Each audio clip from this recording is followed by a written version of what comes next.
Welcome into the Sunday Stroll Edition of the Turn Fantasy Golf Podcast. My name is Andrew Putters. As always, I'm with my buddy Joe Nicely. Here we are snuggled up in East Tennessee. The temperatures are dropping. We've got football in our bellies all weekend. I hit up the cheese dip, rotel and sausage and Velveeta cheese dip this weekend. Week one is closing down with our boys, the Tennessee Titans, getting ready to take on Denver Broncos at 10:20 Eastern Standard. We're recording right before that. I'm sure Joe's going to hit the TV up right after this and watch it. New York Giants and Pittsburgh are in a battle right now midway through the third quarter. It looks like the Pittsburgh Steelers are trying to pull away there. But we're going to talk about a little bit about week one. And then we're going to hit on a few high notes on week two coming up. We're going to keep it short and sweet for you. If you like what you're hearing, don't forget to hit the like button, hit the subscribe wherever it is you're listening to. Also, we if you're coming to us about NFL, you need to check out our golf stuff we got going on every week where we break down DFS and plays. And so, Joe, let's talk about NFL. Week one, you said you told me earlier that you didn't get out on the golf course this weekend. You sat around and watched a little football. As we mentioned earlier in our last episode, that real college football hadn't even started yet. SEC coming at you into September. That's right. Right now is the NFL. So, first of all, are you going to take a W in the week one of our local fantasy league? What's it looking like? We're there, baby. We're there. We locked up a W week one. It was tough. Brian Ray put up a great fight. It was nip and tuck the whole way, but I think I'm gonna edge him out by like 5 or 6 points. We're locked. We're done. So don't have anybody going tonight. We're recording this on Monday night. So yeah, man, off to a win. I wish my team had performed a little better. Not a great week points wise, but it's always good to get a W, especially with Brian Ray. He's really tough. Won our league before, so feel great about that. What about you? I know you're still in the midst of a dogfight. We don't know if you're going to be able to come out or not. This Steelers-Giants game's got some pretty big implications for you, right? Yeah, I was checking it out earlier. You know, luckily I told you that not only one player of mine scored a touchdown week one. So, and that's even with. I mean, I think I got some go-to players in the red zone, but that's not a big deal. Right now I've got Shaq Barkley going. He's basically been shut down by the Steelers, which is not doing that. He's my number one overall draft pick. I'm before the week started, Brent and I were the two highest expected teams, and we're going to be the two lowest for the week. So it's pretty crazy how it works out sometimes, man. So week one, secondly, week one, what stood out to you as far as games? Give me a couple examples where you just did not see it coming. I mostly watch the red zone. Unless it's the Titans or something like that, I'll sit down and watch the game. But for the most part, man, I'm addicted to the red zone, so that's mostly what I watched. Just a couple impressions, things that jumped out. The Ravens look really tough. Lamar Jackson looked really good. Just the way they're playing as a whole team, defensively and offensively, they were impressive. And the Browns look really terrible. So I'm not sure if we can maybe say, hey, one team looked really good and one team looked really bad. It's just 1 week, but the Ravens looked really good and the Browns looked really, really bad. Odell Beckham, he's almost hit the eject button, I think, in Cleveland. So he might have to go somewhere else to kind of recapture his game. But he's been struggling, man. Washington, I was impressed with. Knew going in, Philly had some offensive line issues, but that front four of Washington was really impressive, I thought. Chase Young and Kerrigan, they were back there on Wentz all day long. He made a couple key turnovers. I think the Phillies playing the Rams coming up week 2, and Aaron Donald might actually kill Carson Wentz if something doesn't get figured out on that O-line. Joe Burrow, I thought, was impressive. He made one big mistake, but I thought overall he looked really good. Tyrod Taylor looked really awful. Austin Eckler destroyed me in our season league and on DraftKings. Eckler and Mixon were two guys I was high on, and they both played terrible. So that was definitely a big takeaway. And maybe Aaron Rodgers is back. Packers look great. Devontae Adams looked amazing. He's going to get a ton of targets this year. Hopkins looked great in Arizona. Also a guy that's going to get a ton of targets this year. Russell Wilson, super impressive. So there was a lot to enjoy there week one. Did you get to watch any at all? Is there anything you saw that really stood out to you? Well, I don't have the red zone, so I just got normal cable, which is fine for now. Usually week one, you want to watch a little bit of everything. But so I got to watch a lot of Brady. I got to watch, let's see here. I watched Brady was the most, Tampa versus New Orleans was the main game that I watched because the 1 o'clock games got out of hand really quick. Yeah. But what I did take away from just watching the updates on the NFL Network was Josh Allen crushed in the first quarter. Oh, my gosh, just came out of the gates. And, man, that guy's really talented. Not sure how long he'll be playing. I mean, he's just a talent. That's all you can say. Packers got not to cut you off, but I love Josh Allen too. I had him on in our league last year, so I really do like Josh Allen. I think he's great and very athletic, but he missed maybe the most wide open receiver in the end zone that I think I've ever seen a professional quarterback miss Sunday. I think it was maybe in third or fourth quarter, but he had a guy in the back of the end zone with nobody within 5 yards of him, and nobody was on Allen rushing him, and he just wasn't even close. So he makes some sicko throws sometimes in good ways and bad ways. But that's one takeaway I saw from Josh Allen this week. Absolutely. I didn't get to watch the game. I just got to see the highlights. So I didn't get to see that play. He came out firing, man. I was watching Red Zone though, and it was later in the game, I think, and they flipped over there, and Allen kind of scrambled a little bit and rolled out, and had busted coverage, a guy wide open in the back of the end zone, and from about the 15 or 20 yard line, so it wasn't like it was a super long throw, and he just wasn't even the ball went out of the screen. I don't know how it happened, but that and DeAndre Swift's drop at the end of the Detroit-Chicago game were probably the two most brutal plays I saw in week one. Let's don't talk about I'm gonna go get the Detroit. Your Detroit Lions. I'm sorry, man, but it was brutal. Man. Be glad you didn't watch that one, man. You'd have been sick. If you watch Detroit play the first 3 quarters of football in just almost any game, you're sitting here like, how this team not a 12-win team every year. They have a lot of 3 and outs on defense. They run the ball good. Matt Stafford's unbelievable. Now were playing without their best playmaker in Galladay, but last year they were up 24-6 on Arizona and ended up walking away with the tie. This year they were let's see, what was it, 23? He was right. Week one last year, I remember that.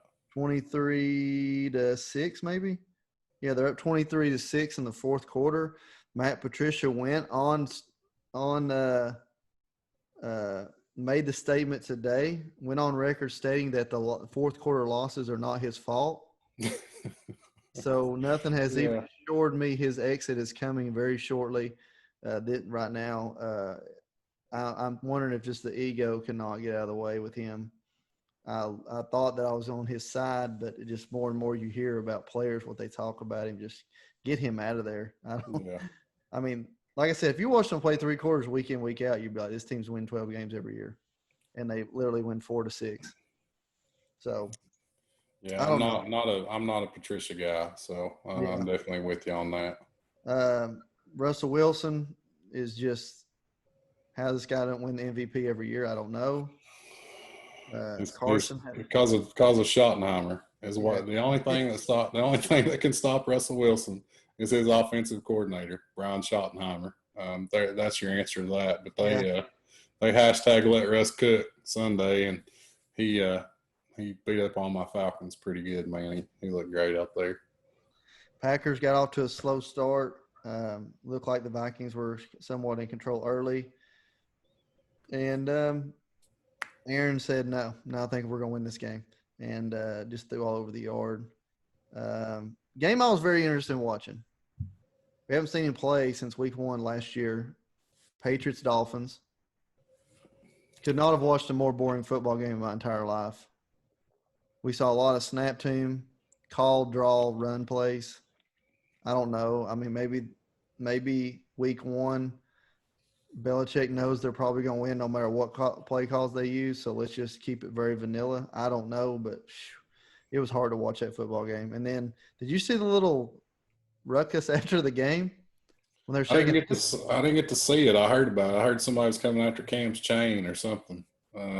Yeah, they're all shaking hands, and all of a sudden this hand comes from out of nowhere and tries to grab his gold chain off his neck. Yeah. I didn't get to see it, but I got to see his comments on it, and I kind of seen people talking about it, but I hadn't actually seen the video. But yeah, it was pretty vanilla, and I honestly wouldn't be surprised if that's not what we see for the most part this year from the Patriots. I think Belichick is just going to try to line up and beat people. He's going to. They signed Cam on a 1-year deal, man. So I honestly don't think they're very concerned about his long-term future. They're going to run him in any way they see fit this year, and if he gets hurt, he gets hurt. They're only tied to him for 1 year. So wouldn't be surprising to see him put up some good fantasy numbers. I played him basically played 2 QBs on DraftKings this week. I played Cam, and I played Lamar Jackson. Obviously, Lamar had a huge game. Cam had a good game. I think he had like 21 or 23 fantasy points on DraftKings. Ran the ball well, so I was happy with it. But yeah, as far as watching it, it was pretty brutal to watch. Yeah, I agree. Very boring, very vanilla. Raiders, Panthers, have no idea who. Only the reason I know who won is because I looked at the score after the game, 34-30 Raiders. Like you said, Browns look very bad. Ravens look very good. Jacobs looked good for the Raiders, which we expected him to. He was good as a rookie, and we expected him to have a big year this year, and looks like he's going to. Got a lot of work, got the ball a lot, got some targets more so than we saw last year. So Jacobs looks like he's in line for a pretty big season. So yeah. 2 games that I want to mention that I think that the losses were worse for them than they were the Lions. You've already mentioned it. The Washington football team 27-17 over the Eagles. Eagles led that game. 1 minute to go in the second quarter, 17-0. Carson Wentz is no doubtly a good quarterback. Maybe even has flashes of greatness at times. But if you can't run the ball on a consistent basis, you cannot win in any league long term. Definitely in the NFL. Did you see, Rod, that Ramirez has some kind of cancer or something? He's taking IVs on the sideline. I saw that, man. Chemo treatment on the sideline? You kidding me? Taking an IV at halftime. No, had him on the Riverboat Ron, baby. He's a hashtag football guy. Whatever it takes, man. Whatever it takes. But yeah, to circle back around to Philly. They've got some issues. Might not be totally fair to judge Wentz. I think they're missing like 2 or 3 starters on the O-line. The O-line was brutal. That said, Wentz made a couple bad decisions, but he was basically under siege all day. They were without Miles Sanders. He was a big weapon for them, without Alshon Jeffrey. So, it was disappointing, and they did not look good, especially the O-line. But you got to figure as they get healthy, they might improve. But, yeah, to dive into Wentz a little bit more, I think it was 2 years ago. I had him on in our league, our season-long league, and man, I was convinced that he was going to be a stud, and I think he was probably the MVP of the league that year. Before that was the year he got hurt and went down. And they went on to win the Super Bowl with Foles. But, yeah, he definitely flashed some greatness that year, and we still see it from time to time, within games and during stretches. But he's got to get consistent, man. He's got to find some consistency. And until they sure up that old line, that's probably not going to happen. But he's one of those guys that he's too good to bench, too good to move on from. But he just makes some really frustrating mistakes out there. So Wentz is just tough, man. He's tough to put a finger on right now. Yeah, he is. And I think the lack of running game over the last 2 or 3 years has been ridiculous. And like you said, hopefully they shore up that offensive line. But to lose to that Washington team with Haskins behind the helm, I don't see it. I know, man. I know. It's pretty crazy.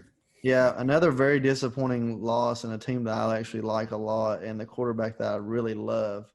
And we want to see him get one before he goes out. Colts lose the Jaguars 27-20.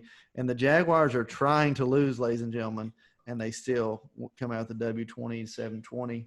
Minshew's not going to let them tank, baby. If you're He's firing Minshew mania. We're gearing back up for round 2 of it. He played really well. Like I said, just saw snippets of game on the red zone, but it was the classic Phillip Rivers. Man, it seems like every game Phillip Rivers plays, he is down in the fourth quarter, and he is like hurrying up and like giving commands and like fussing at his guys and fussing at the refs. I mean, it's like every Phillip Rivers game is the same. They all come down to the end. Like he's never involved in a blowout. And that's the way it was again. But, yeah, man, I expected this Indy team to actually be pretty good and give the Titans a run for their money in the division. But they didn't look great, and Jacksonville looked solid. Minshew especially looked good. So I was really surprised by that as well. Yeah, I have a hard time in close games. It's hard to win. You running the ball or you throwing the ball 46 times. So they got to figure something out over there. Any games that stood out to you? Trying to think, man. Another note on the Colts. Marlon Mack's out for the year.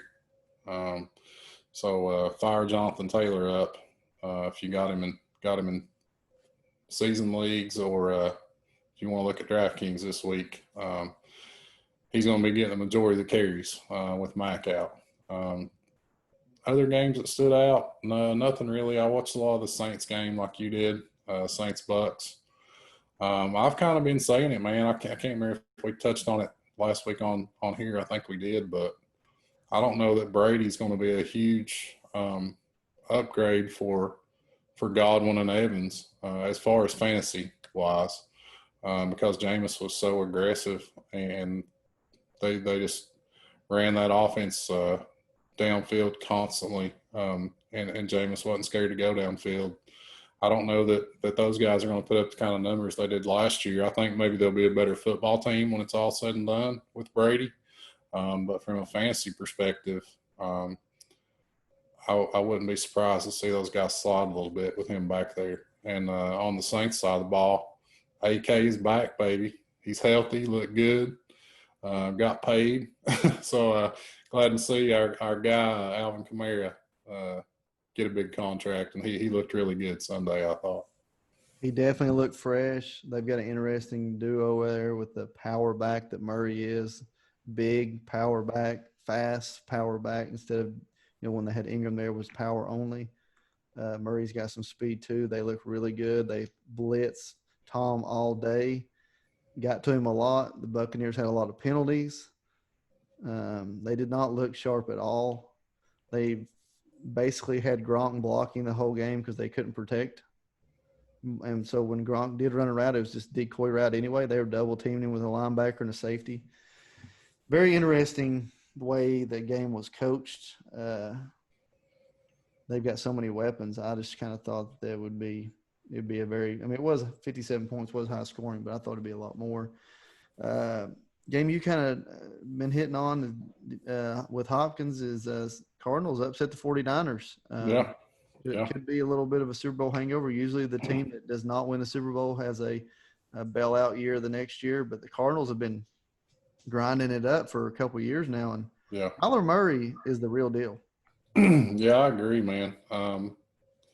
Anybody that watched that game, you would walk away saying that Kyler Murray is a much better quarterback than Jimmy Garoppolo. And I'm still honestly still wondering if Garoppolo's good or not. I feel like Shanahan's really camouflaged him a bunch in that offense, kind of similar to what they've done with Goff in LA. Of course, they tailor the offense to their strengths, but San Fran, they want to run the ball. It's run, run, run, and they are banged up at receiver right now. So we can also throw that in there. But Garoppolo didn't look good. On the opposite side of the coin, Murray looked great. Hopkins is gonna fit in there seamlessly. I think he had like 14 catches or something. And the dude is just he's if not the best, one of the best wide receivers in the game. He's played with terrible quarterbacks his whole career, basically before Watson got to Houston, and I think he's going to do really, really well with Murray. So yeah, that was a pretty big upset, pretty big surprise. But yeah, I was impressed with Arizona and kind of underwhelmed by San Fran, though I think they'll get it going. But yeah, man, really like Hopkins this year and Murray. Yeah, Dallas very underwhelming as well against the Rams. Rams, though, they were in the backfield the whole game. Dallas did a lot of very ill-advised penalties as well, especially down the stretch. Rams offensively, though, I'm just wondering, man. They can just – you would think that team could just play off the pass and just feed the running backs all day long, play action all day long, run the ball all day long, and they just still choose the shotgun, dink and dunk 5 wide. I don't understand it.